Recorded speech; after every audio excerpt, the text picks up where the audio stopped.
আরে বৌমা, তুমি এভাবে কোথায় যাচ্ছ বৌমা? আমার ফ্রেন্ড ওয়েট করছে বাইরে, আমি মার্কেটে যাচ্ছি। ফ্রেন্ড ওয়েট করছে বাইরে, আমি মার্কেটে যাচ্ছি। এইসব ড্রেস পরে তুমি কোথায় যাচ্ছ? এটা কি কোনো ড্রেস হলো? এটা কি কোনো শালীনতা আছে? আমার স্বাধীনতা আমি বুঝি, আমি মার্কেটে যাচ্ছি। রিগান, রিগান, রিগান, কোথায় গেলা? রিগান, এদিকে আসো তো। জি বাবা, ডাকছেন আমাকে? বাবা, ডাকছি বাবা।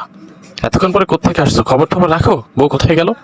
বা যে জানি বন্ধুর সাথে মার্কেটে গেছে। এইসব পোশাক পরেছে, এত বংশের মান সম্মান কিচ্ছু রাখলো না, ফরাজি বাড়ির মান ইজ্জত সব শেষ হয়ে গেল। জি বাবা, আমি তো বাধা দিয়েছিলাম, কিন্তু আমাকে বলল যে তার নাকি বাক স্বাধীনতা আছে, তার স্বাধীনতা নাকি আমি হরণ করতে চাচ্ছি। তার যার সাথে মন চায় তার সাথে মার্কেটে যাবে, যেভাবে খুশি সেভাবে ড্রেস আপ করবে। আমার নাকি বাধা দেওয়ার কোনো সাংবিধানিক কোনো বৈধতা নাই।